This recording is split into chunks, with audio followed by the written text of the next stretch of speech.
Mina olen meditatsioonikooli lõpetanud meditatsiooniõpetaja ja mis on aastaga muutunud,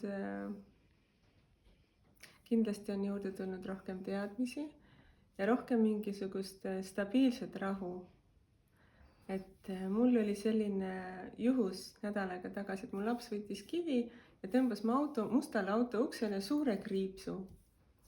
Ja nagu ei läinudki endast välja, ma mõtlesin lihtsalt, see on kõigest auto, selle saab üle värvida, kõik on hästi.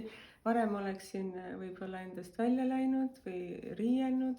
Muidugi ma ütlesin, et nii ei tohi teha.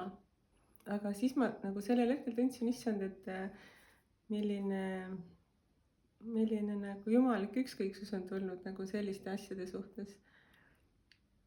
Ja seal on igasuguseid selliseid asju, mis ma endas märkan ja need lõputöö näiteks, siis ma kirjutasin, et kõik need asjad, mis me oleme teinud, on teinud mind palju teadlikumaks, ma märkan palju rohkem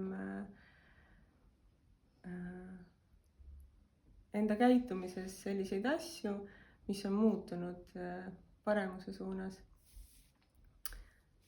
Ja rahulikum, isegi mitte paremusega, aga samas on tulnud mingi selline stoiline rahu nagu.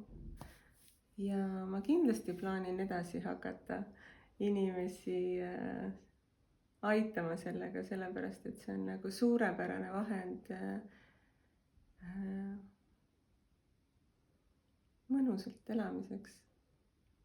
Ma kindlasti tahaksin, et teised inimesed ka seda kogeksid ja prooviksid.